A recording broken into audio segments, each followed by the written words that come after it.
โอ้รอยเดียวลู่เหลืองเลยนะครับเนี่ย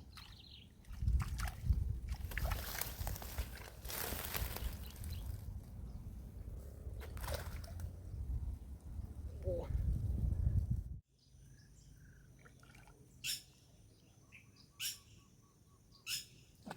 โอ้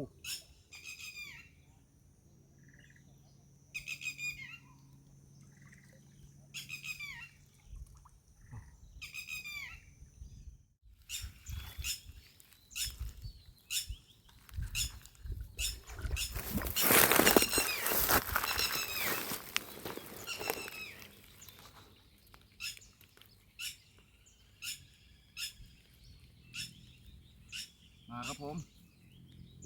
ดักวนหาปลากันหน่อยนะครับหาปลาเหยื่อ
ครับเดี๋ยวเรามาคอยดูกัน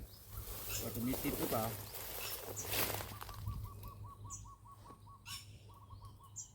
แล้วเงียบๆนะครับที่เห็นมีติดอยู่ฝั่งนู้นน่ะแต่ตัวหรือ2 ตัวไม่รู้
กี่หลุดไปตัวฮะตัวใหญ่ๆ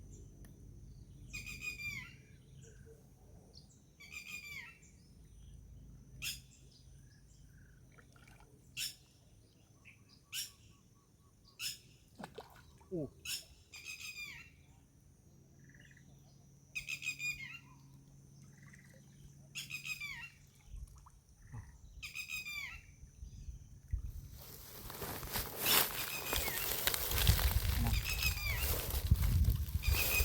เด้อ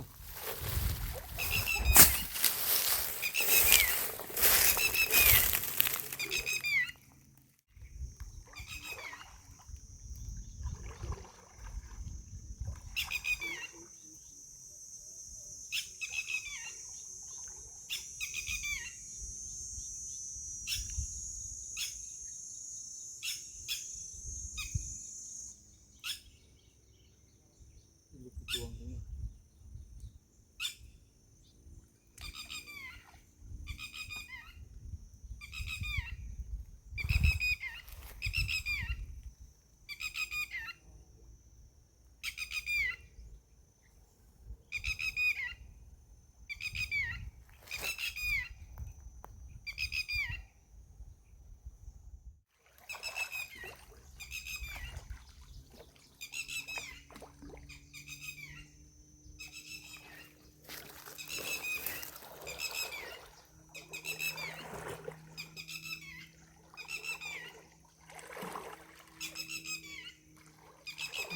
โอนไปหมด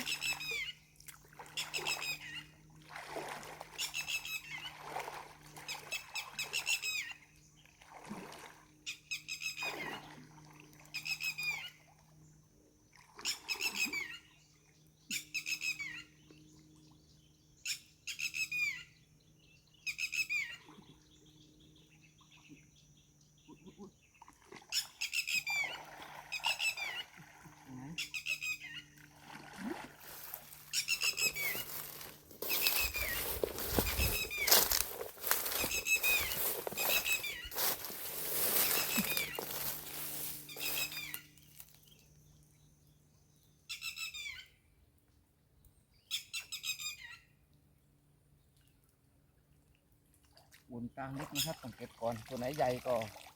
ต้องปลดขึ้นไปก่อนนะครับ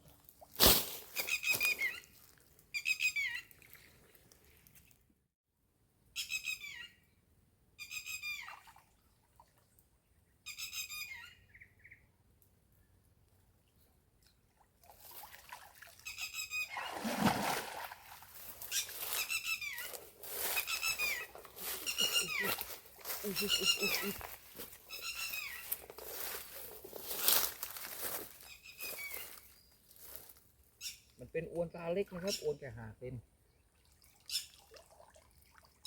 ทำอะไรปลดแบบนี้นี่เดี๋ยวจะพลาดนะครับ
ดูผลงานกันนะครับ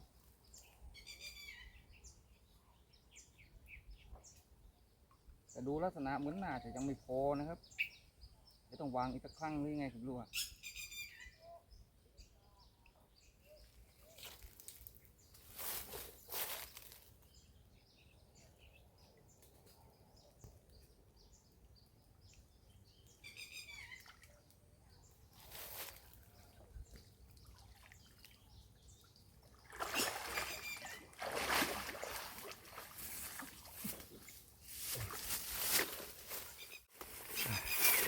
นี่ครับได้มาหน่อยตัวสวยๆอยู่นะครับเกือบพอแต่ยังไม่พอครับไปเดี๋ยวไปปลดก่อนแล้วเดี๋ยวจะดักอีกทีหนึ่ง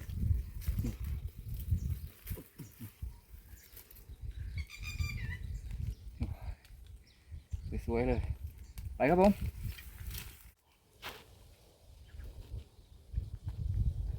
เกือบพอแล้วนะครับแต่ยังไม่พอนี่ดูโอ้โหอวนตาเล็กนะครับแต่ดูติดมาแค่ชนแปะๆนะครับเพราะว่าอวนผมตาไม่ห่างดูติดเต็มทีกับตัวขนาดนี้เองนะครับก็ถือว่าฟุกเลยนะครับ2 ตัวนี่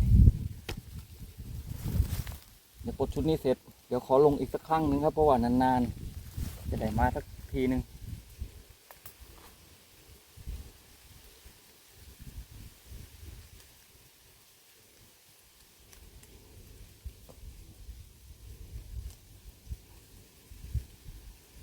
ก็พอดีช่วงนี้นะครับเหยื่อแมวก็หมดเหยื่อดักปลาไหลก็หมดนะครับแล้วก็กับข่าวคนก็อดตรงนี้ก็เลยต้องออกมาหากันหน่อยก็มาทิ้งก็อยู่ได้หลายวันนะครับจากครั้งที่แล้วมาอยู่ได้เป็น10 วัน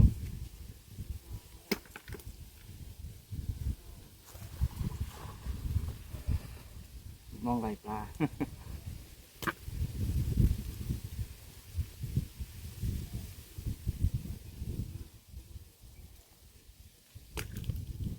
แต่นี้ก็เกือบครึ่งกระป๋องแล้วนะครับทีเดียวเนี่ย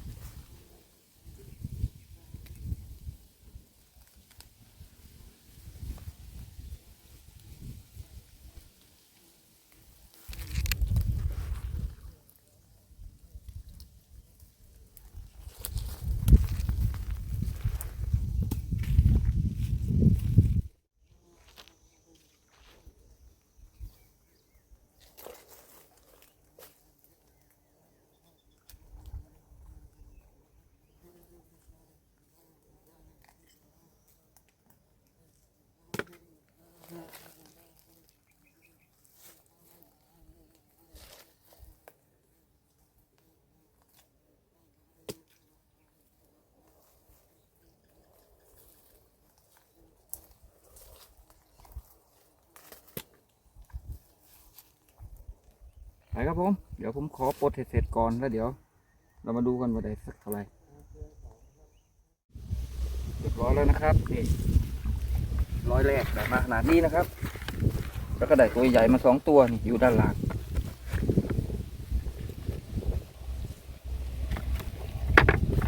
ได้ทั้งเหยื่อดักปลาไหลทั้งเหยื่อคนแล้วก็เหยื่อแมวแล้วนะครับไปครับผมไปเดี๋ยวเราไปดักกันอีก100เอาอีกสักหน่อยนึงนะครับอย่างน้อยไปนิดไปเดี๋ยวไปตรงนู้น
ต้องมาคอยรุ่นกันนะครับใจเงียบๆอ่ะ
ให้มันโตให้มันพุ่งออกนู่นเลย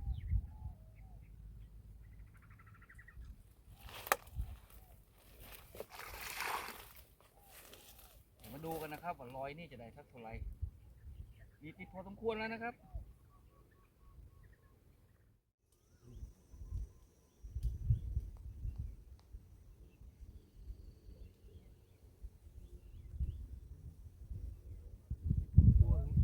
ตัวใหญ่เกินอ้วน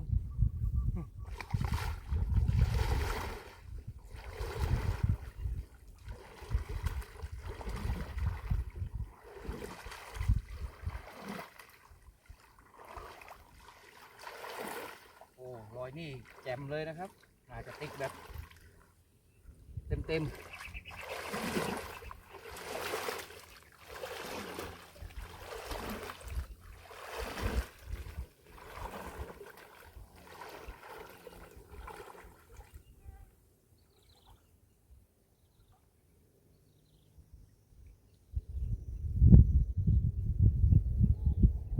โอ้โหจุกเลยครับเอาโอ้เก็บได้แล้วครับเนี่ย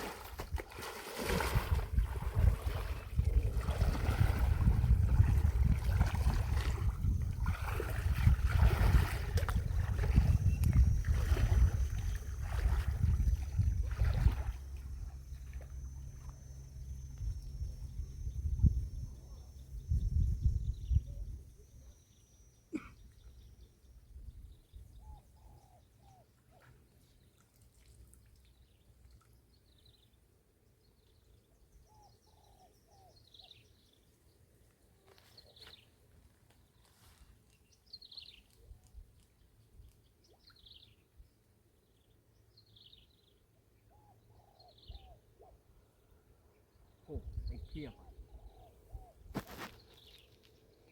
ใส่สวยๆทั้งนั้นเลย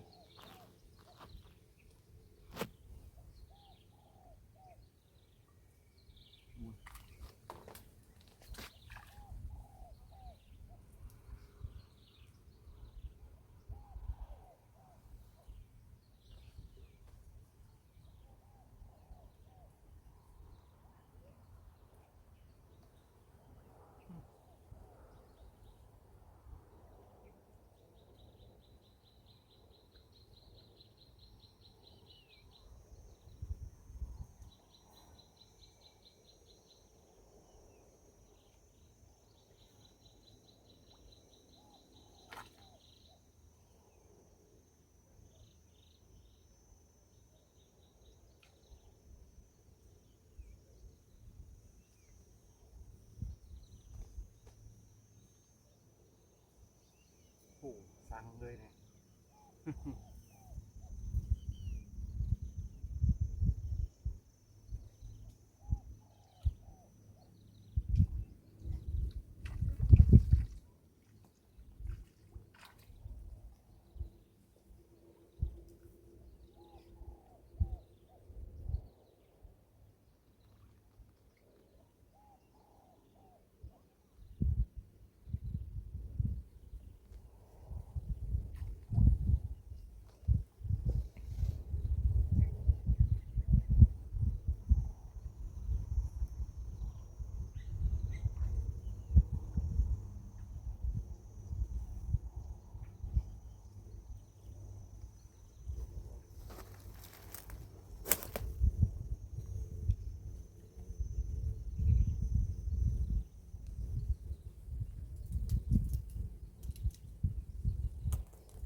เต็มครับผมรอยนี่โอ้รอยเดียวลู่เหลืองเลยนะครับเนี่ย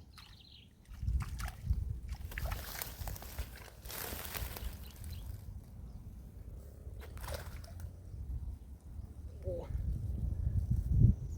โอ้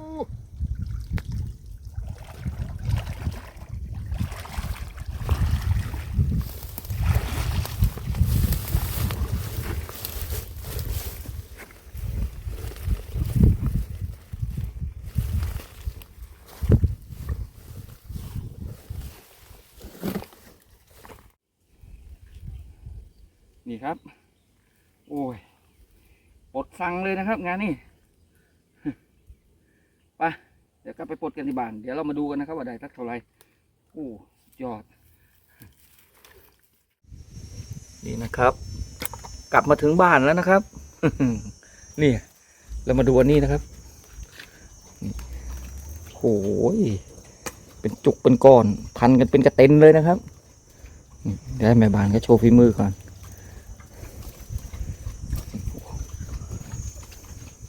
ดูไส้ครับสุดยอดกองวันนี้นะครับน่าจะอยู่ได้อีกเป็น10 วันทั้งเหยื่อแมวแล้วก็กับข่าวคนแล้วก็เหยื่อดักปลาไหลด้วยนะครับนี่แต่วันนี้นะว่าก่อนที่ว่าผมจะไปดักอ้วนนะครับผมไปนั่งตกปลามาโดนช่อนใหญ่มา1 ตัวนะครับตกกระเบ็ดคันตกกระไส้เดือน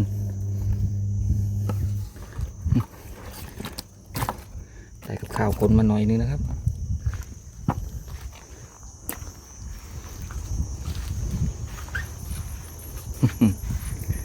พอจะปลดเสร็จ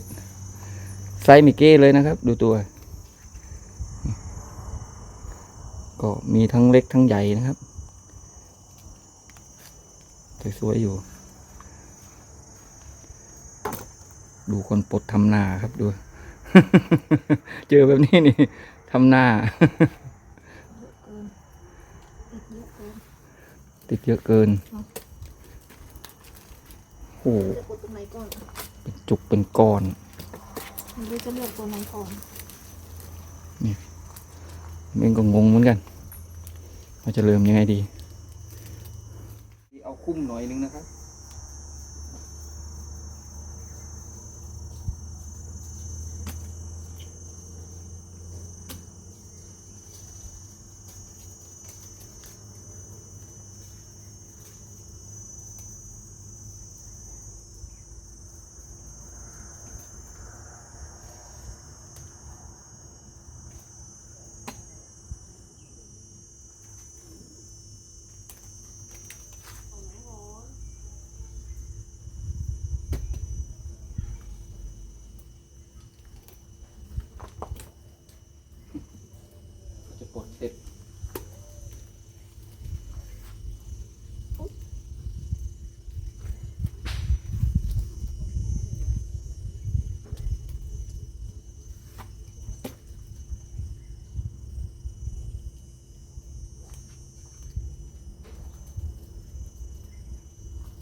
กันเพลินเลยนะครับ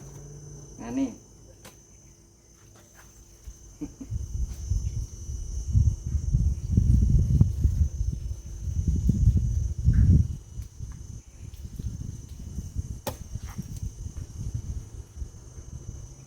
ลุงนี่เอาแค่ร้อยนี่ร้อยเดียวนะครับร้อยแรกไม่ต้องดัก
นี่นะครับครึ่งอ่างแล้วนะครับโอ้ยเกือบเป็น10 กิโลครับผมแล้วนี่อีกนี่ยังไม่เสร็จอีกนะครับดูยังอยู่ถึงเยอะ ดูคนปลดทำนา กินไว้เลย บอกเยอะเกินวันนี้หมานแท้ ครับเดี๋ยวผมปลดเสร็จก่อนแล้วเดี๋ยวเรามาดูกันว่าได้เท่าไหร่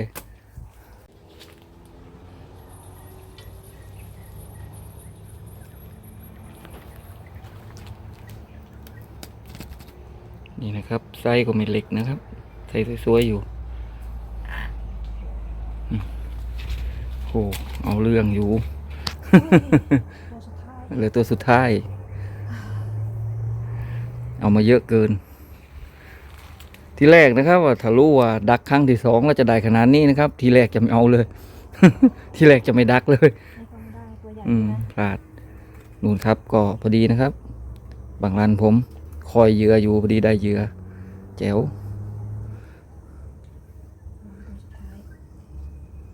ตัวสุดท้ายหาทางออกได้ไหม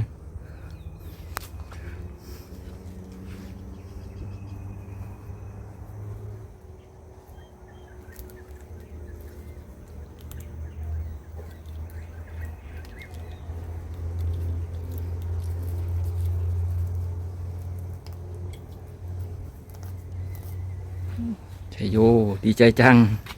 ดูสิ นี่โอ้โหยกขึ้นไหมน่ะ สรุปผลงาน นี่นะครับ ดูโอ้โหครึ่งอ่างไม่ใช่เล็กๆนะครับแบบนี้เป็น10 กิโลอ่ะดู10 กิโลน่าจะต้องมีนะครับ ยังไงต้องมีแน่ๆดูใส่สวยๆอยู่นะครับอวน6 เซนอวน6 เซนก็จะติดอยู่ประมาณนี้นะครับโอ้อยู่ได้อีกหลายวัน แล้วนี่นะครับก็สรุปผลงานของการหาปลา2 คนกับแม่บ้านนะครับ ทำอะไรกิน ฮะ ทำอะไรกิน นี่นะก็ทำปลาเค็มแล้วก็ทำส้มมันก็ได้เดี๋ยวที่เหลือก็ย่างดักปลาไหลแล้วก็เอาไว้ให้น้องแมว ครับผมก็เอาเป็นว่าสรุปผลงานแค่นี้แล้วกันนะครับ ก็ถือว่าสุดยอดอีก1 วันกับการหาปลา2 คนแม่บ้านดูยังมีนะครับโน่นปลาช่อนตัวนั้นผมตกปลาได้ผมหย่อนเล่นๆนะครับ แล้วนี่ดูชุดแรก2 ตัวใหญ่ๆมีอีก1 ตัวนะครับตัวหมกอยู่ข้างล่างเลยใช้ได้อยู่กับข่าวคนครับผมก็สรุปผลงานครับนี่เลย หาปลากับแม่บ้านหมานคันเทพครับผม แล้วเจอกันใหม่คลิปหน้าคลิปนี้ก็สวัสดีครับผม